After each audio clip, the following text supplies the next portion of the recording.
All right, I think we can get started with our second part. As you mentioned, or as we mentioned earlier, page 150 and Leo the Great is kind of where we're going to pick up. That question of the church being a landowner, maybe that's worth mentioning a few things about. So I think it's important to realize that it's hard to judge what happened in history by modern standards. I mean, I would look at this, you would probably look at it and say, the church being a landowner and a political authority is not a very good deal, because it means that people who are ambitious politically, people that want to succeed in politics, need to get ordained priests and become cardinals and those sorts of things. And that tends not to play out very well. There's a few instances where it does in history that are rather amusing and rather funny. Quite delightful, like the story of St. Charles Borromeo, who was appointed a cardinal, I think, at age 7 or 8, because he was a relative of the Pope. So it was very much nepotism, but in his case it turned out spectacularly well, because he was a man who rose to the occasion and became a great bishop and a leader for the entire church and a major figure in the church in Milan. But usually it doesn't work out quite that well, which is why there's a handful of saints from those kind of time periods and not stacks of them.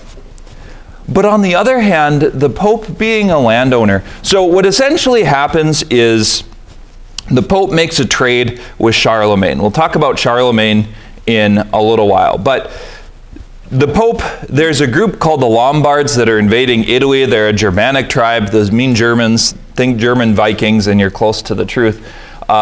They invade Italy and they're attacking people and destroying things, and the Pope needs some help. And there's not a lot of help coming from the Eastern Empire, so he eventually makes a deal with Charlemagne, because the Franks, the Frankish tribes, had established a kingdom.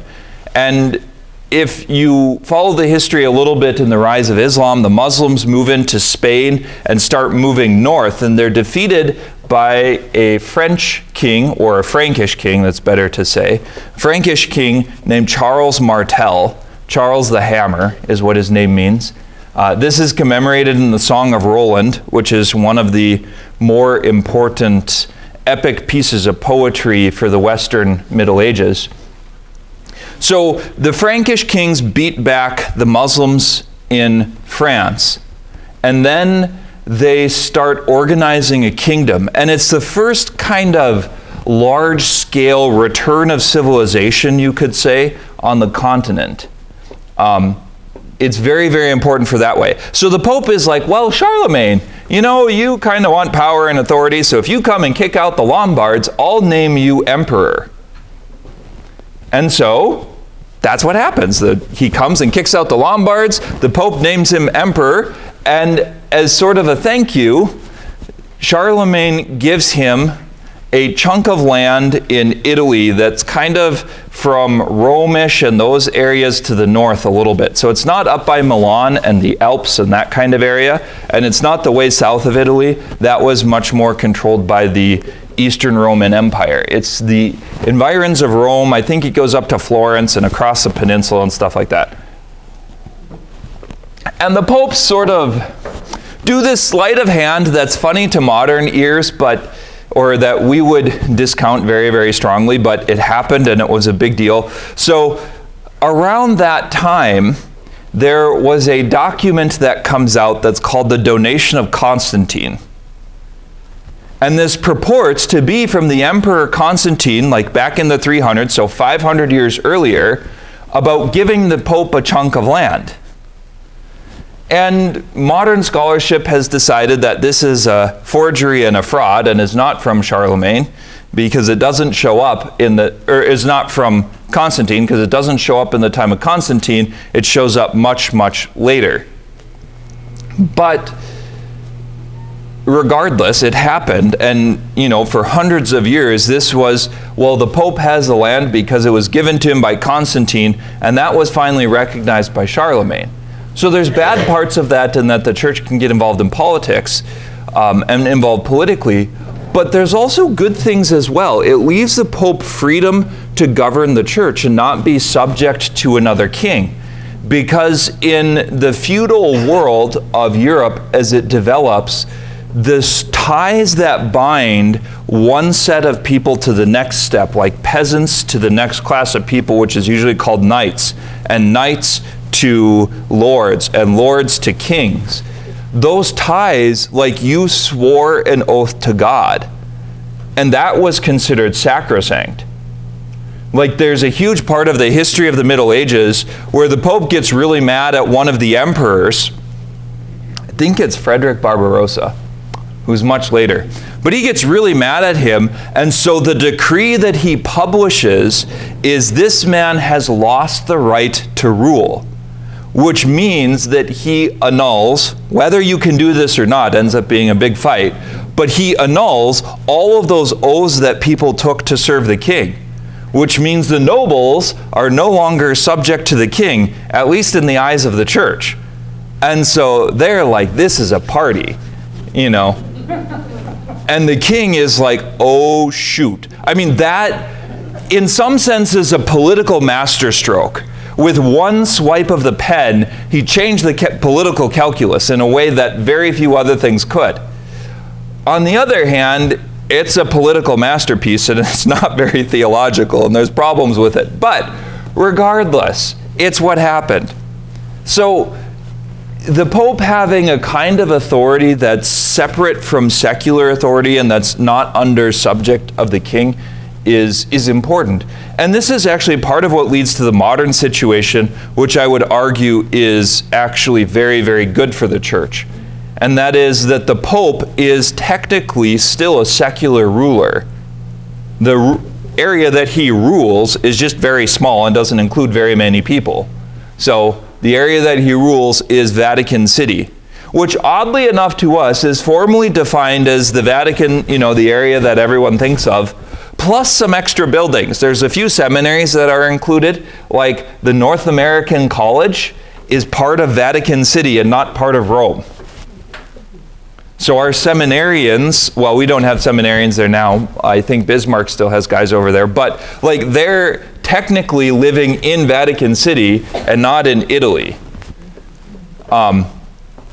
Which several times has meant like the Italian police come and knock on the door about something and they've been refused, absolutely. Because Vatican City is a sovereign nation and your police don't have any rights inside these walls. Now it was for like noise disturbances or something if they were hosting a banquet and the neighbors got grouchy, something like that. But like, so the papal basilicas, St. Paul's outside the walls, St. John Lateran, St. Mary Major, those are also technically part of Vatican City. So you don't think of it when you're there, but when you cross into the church, you're actually entering another country. So that modern situation leaves the Pope free. I mean, the Pope really doesn't have a lot of temporal power. I mean, for the most part, it's an employment thing. So there's about 3,000 or 4,000 people that work in the Vatican or that are connected with it. And the only citizens of the Vatican are technically the cardinals and a few other people, the papal diplomats. It turns out that actually one of the most valuable passports in the world to hold is a Vatican passport because you can get in almost anywhere. We don't think of this in the United States as much because the United States has fairly good relations with a lot of countries, but the passport you hold can determine like how strict the security is when you get somewhere and how much you have to go through to get there. Vatican passports are extremely valuable, but essentially the only people that hold them are the Pope himself and the cardinals and the papal diplomats who are called nuncios. So I think there's only about 500 Vatican passports, and they're extremely judicious about it. You know, if you do things that you shouldn't, the Vatican revokes your passport in a hurry because it's kind of it's the key to a lot of nations. that you can get in when other people can't because of the passport that you hold. So there's challenges and there are benefits. The modern situation has basically freed the Pope up to be a spiritual leader of the people. He's not subject to Italy because he technically owns his own little principality and a few buildings there. And if you heard of like the papal, there's a vacation kind of thing. There's a complex in the hills outside of Rome. Oh, what's it called? Pope Francis has decided not to go there. He stays in Rome. But one of the things that we forget as Americans, is that Rome does not have a nice climate. In August and September, part of the reason that the Italians get like 6 weeks of paid vacation is because no one stays in Rome in the month of August. Because it's like 95 and 100% humidity and no wind every single day for a month. It's hot. And so everyone goes to the beach. Like that's an Italian thing. You go either into the mountains, Castel Gandolfo, that's the name of it. So the Pope, that's technically part of Vatican City as well. Oddly enough, I think I've mentioned before that the treaty that governs current relations between the Vatican and Italy was signed by Benito Mussolini, who's not remembered well for basically anything else, but this document has stood the test of time. I mean, basically, the Pope governs these few places, and everything else is left to the Italian state. And it's worked out fairly well for us. Question 6, you can kind of look up that and papal authority. Like I said, the debates about how the Pope interfaces and interacts with secular rulers, those take 1,000 odd years to sort out. I mean, sometimes we like to think that we can solve problems. We don't think in terms of solving them sometime in the next 1,000 years. It's a bit of a different time scheme. So we were talking about the rise of papal authority and how the popes understand themselves. One of the key figures in this is a man named Leo the Great. He gets this title because of his impact in society and in the church. So Rome is failing as a political power, and part of the reason that the Pope sort of steps into politics is because there was no one else. Like, things are falling apart, the civil infrastructure is decaying, and who has authority to do anything? Well, if you look on the secular side of that question, that answer isn't clear. In some cases, it's nominally part of the Byzantine Empire in the East, but they don't have an army there, and so it's like, you could declare North Dakota part of Canada all you want and march up and down and say, we're Canadian, we're Canadian. But if there's no Canadian army to enforce it, and it's effectively inside the United States, guess what? It ain't part of Canada. It doesn't matter what it looks like on paper sometimes when the reality is different. You have to have someone to be able to enforce your authority and to make it happen. So the political power in the West is declining. Leo the Great is in the 300s, early 400s, like 350-ish, somewhere around there. I should have put his dates in. No, maybe more so in the 400s, because his most famous things are this work that's called the Tome of Leo. There's this debate about Jesus and how we talk about him. How do you specify Jesus, two persons in one God, like two natures, one person? That kind of debate. That's raging in the Eastern Roman Empire. Pope Leo writes a treatise and basically lays out the language that we use now and the language that gets adopted. And he sends it off as a letter to the East in the Council of Ephesus and the Council of Chalcedon. And he sort of says, this is what I have decided, you should all listen to me. And that's actually what those bishops decide. They say Peter speaks through Leo, and they have a parade, and they're all excited about the Tome of Leo. So again, you could see kind of differing interpretations. So Leo is like, I wrote a letter, they accepted it, Peter speaks through Leo. Like, look at that, they affirm papal authority. And the Easterns are like, no, it was just a good idea. It had nothing to do with papal authority. You know, which person is right? It's hard to say, or harder to say. But in the end, this tome of Leo is a kind of singularly important document. One of the things that's unique about Leo is he's the first pope to have significant amounts of his writings and teachings survive. The ones before this, we have fragments and we have people who said what they did, but we don't always have what they said themselves or what they did themselves. Leo is the first one where major portions of his work are preserved, probably because he ends up being known for this. He also, in one of the funniest events of history that puzzles modern historians to no end, there's this group called the Huns. And I'm not sure exactly where they come from. They're one of these Central Asiatic peoples, so the Huns, the Mongols, end up doing this hundreds of years later. But they get uppity and they invade westward. And they end up being very, very successful. They were very, very skilled horsemen. They had bred horses for a long time. They had organization and political unity in a way that the Westerners don't. And the Eastern European Empire doesn't either. So the Huns invade Europe and they're conquering everything. Like they're this unstoppable army and they get close to the city of Rome and they were not the nicest people. Kind of in the category of the Vandals and the Vikings and that kind of thing. So the Pope is like, oh shoot, this is bad. And so he decides he's going to go talk to Attila. He's just going to walk up to him and talk. And Attila actually receives him. And they have a conversation, and Attila turns around and goes home. And no one knows what on earth happened. It's not really recorded. Was it, some of the Christian stories talk about the Pope, like, St. Michael appearing and scaring the snot out of Attila. Some of them talk about those kind of things. Some of them, say Leo commanded Attila to leave and he listened.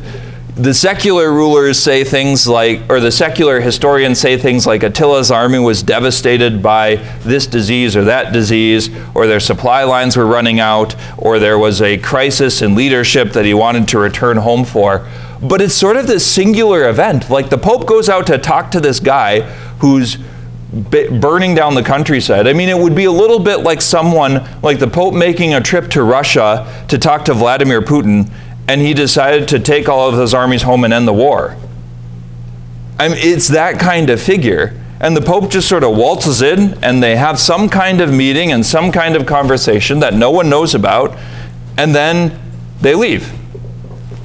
And so the Pope becomes like this hero of society. I mean, he saved Rome from the Huns. So his estimation in the eyes of the Roman people just shot through the roof because the Byzantines were basically worthless. They did nothing. These guys invaded. No army, no help, no support. Oh yeah, you should fight them. With what? Kind of thing. And the Pope sort of is like, well, fine, I'll do it. And he does, and it works. Sometimes I wonder if the Pope walked away from that meeting being like, I did not predict this. It's one of those times in history where you could say the whole thing turns on a dime, and it's not really clear why it did or what happened. The Huns were not Christian. They weren't, how you have that event, and maybe to their credit or to our sort of infinite dismay, they don't say what they did. I mean, none of the accounts of the event, none of the people that write accounts of it were actually there. So all of them are stories that are made up. Sort of like papal elections. It's most likely that most of those that come out today are fabricated. People that are like the inside story of the conclave.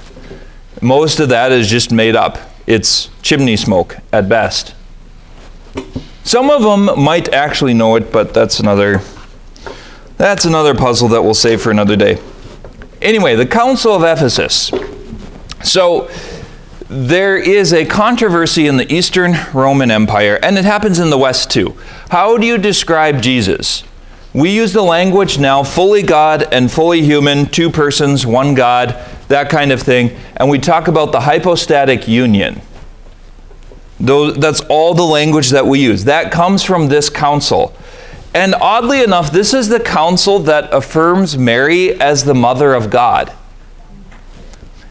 And that becomes very, very important because Mary is the mother of Jesus, right? Human mother, sort of strange child in the sense that he is fully God. And their reasoning, so people today, if you are talking about this council, often think that it's about Mary, that Mary is the mother of God.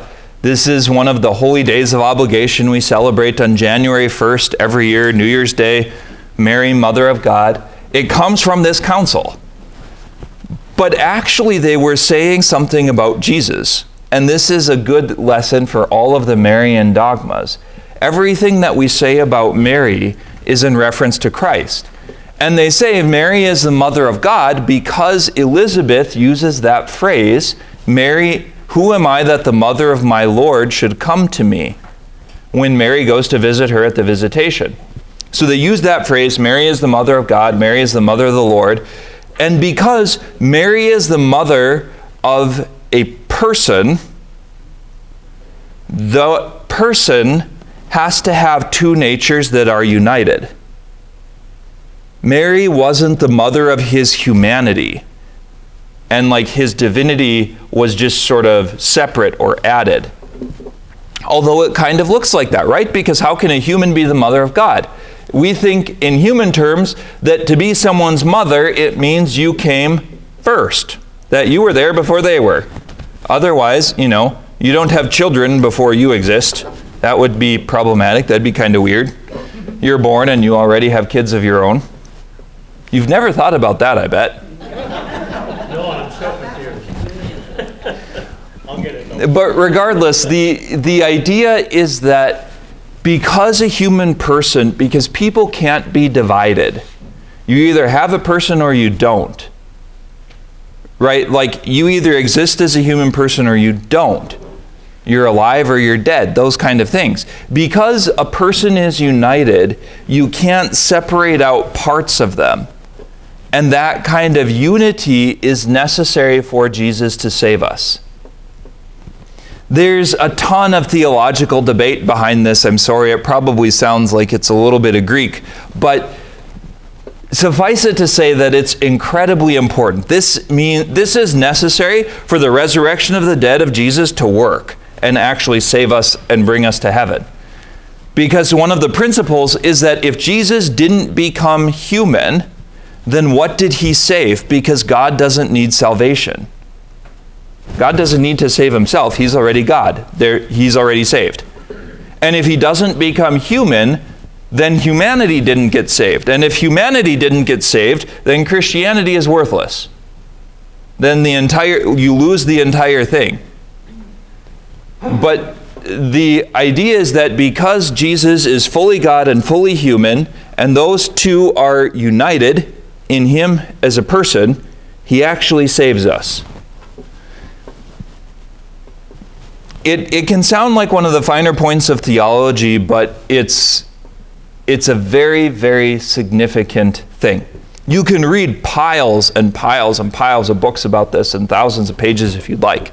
But that's the gist of it. But the debate continues.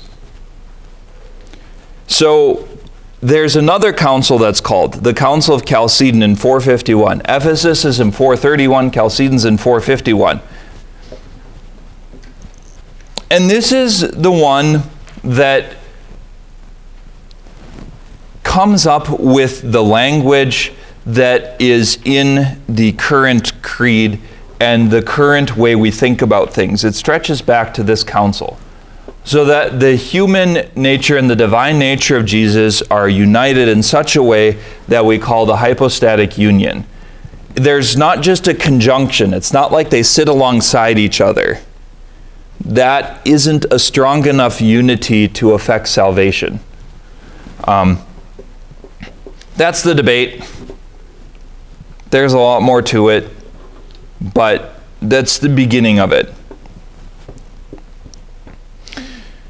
The thing is that in the West, it's not as much of a debate. Once the Pope has spoken, if you remember, we talked about before how the Pope is kind of the patriarch of the West. He's the one bishop who's sort of over authority of other bishops, that kind of thing. In the East, they have those multiple patriarchates: Constantinople, Antioch, Alexandria, and Jerusalem.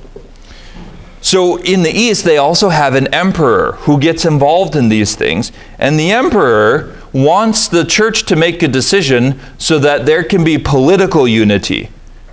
Guess how well that's going to work? Basically, it doesn't. And the emperor gets in trouble for a long time.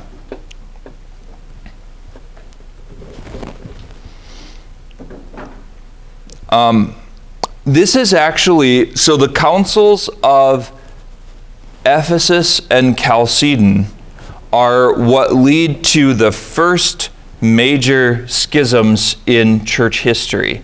So a schism is a division in the body of Christ where a group of bishops go their own way. The first group leaves after the Council of Ephesus. And so they're called now the Nestorian churches of the East, or the Assyrian churches of the East. And they would be like the Armenian Orthodox and some of those. They're not as well known in our part of the world, but they follow a bishop named Nestorius and a series of teachers. Interestingly enough, in the modern world, there's been large-scale reconciliation between the Catholics and this group, the Assyrian churches of the East. At Chalcedon, the Egyptians and the Africans leave. So this is the rise of the Coptic Orthodox Church, the Copts and the Ethiopians, and the Eritreans, by extension, leave at this point. And there's a bunch of technical language behind this, but suffice it to say that that's the second break. The third break will be called the Great Schism. That happens in 1054. That's with the rest of the Orthodox groups as a whole. Pope Gelasius comes along. Oh, this is funny. Someone cannot live from 492 to 296. That's not how time works. You don't become negative 120. Maybe you should do that at your next birthday. Tell your children that you've actually gone on so long that you've become negative. You're counting down instead of up. But his most famous thing, so it should say 496. His most famous thing is that spiritual authority is superior to secular authority. So the Pope can, spiritual authority in the ranking of things is above that of kings, which most kings don't really like. The kings are like, no, absolutely not. The Pope is like, yep, I'm the boss. Jesus made me the boss. See, I get to be the boss man. Gregory the Great is another one of these popes. He's given the name the Great because, again, he ends up with a huge role in secular matters. And he's a transition to a more medieval kind of way of approaching things. This is a transition to the Middle Ages. He takes over the civil administration of the city of Rome almost entirely because, again, the secular authority is basically worthless. They're sort of putzing. I think by that point, the Eastern Roman Empire had moved its western capital to Ravenna instead of Rome. So Rome is kind of falling to pieces, and there's no one to be in charge. And so the Pope, again, he does things like builds aqueducts and has roads paved and all of those sorts of things. Civil administration of the city of Rome. He also is an important author. He wrote, his most famous work is a series of writings on the book of Job called the Moralia, the Morals of St. Gregory the Great. and it's his commentary on the book of Job. That becomes one of the standard texts for the Middle Ages. The Middle Ages were relatively uninventive. So they had a series of things that you read and you did, no matter who you were. That was being educated. So some of them were reading people like Augustine. It's part of why Augustine's writings are preserved. A second person after Augustine was Gregory the Great and St. Jerome. Gregory the Great's Moralia were one of these important things. He also was involved in the evangelization of England. This is part of where the papacy starts to see its role also in terms of its position in the world, that there's peoples outside that are not, they don't have Christian missionaries, and we need to send some. And so, since I'm Pope, it's up to me. And this, again, ends up being a very good thing. So he sends off a man named St. Augustine of Canterbury, not St. Augustine of Hippo, who founds the church, who sort of refounds the church in Canterbury. If you recall from secular history, we've talked about it before, the Romans at one time had invaded England, and their center was in the land of Kent, where Canterbury is. And so it was an ancient bishopric, but the Anglo-Saxons, when they invade England in the 500s, were rather grouchy people. There are good old Germanic Vikings. And they were not very friendly to the ancient Roman stuff. And they woke up on the wrong side of the bed quite regularly. So they have problems. And they, so the Christian faith starts declining in that part of the empire, and it's sort of on its way down. And Gregory sends off Augustine, and they kind of adopt, I think they adopt the thing of Jesus, so he sends Augustine plus 12 monks. It's like a new Jesus and a new set of apostles. They start doing that. That was actually the favorite thing that the Irish did as well. When they were going to found a new monastery or send a group out to be missionaries to the mainland continent, they would usually send 13. One leader and 12, like a new set of Jesus and the 12 apostles. They were following, you know, they're like, if Jesus did it, that's the way that everyone should do it. Jesus had 12 apostles, we should send out a leader and 12 followers. Over time, the church also comes to own land. And this, again, is one of these puzzles. If you read a lot of modern historians, they'll talk about the church wanting to accumulate wealth and power. Is there some of that? Yes, very likely there is. Human nature is kind of corrupted and fallen and broken and does these things all the time. On the other hand, part of it is also that the church is one of the only stable institutions in society. Like, civil governments rise and fall and collapse all the time because they basically never stop fighting each other. And so the church is one of the only things to stick around. Like, some monasteries become very wealthy, not because they were trying to, especially at first, but because it's like, well, if you give it to anyone else, it'll be gone in a few years. Because they're going to kill that guy, and that guy's going to kill this guy, and this guy's going to steal that guy's land, and on and on and on.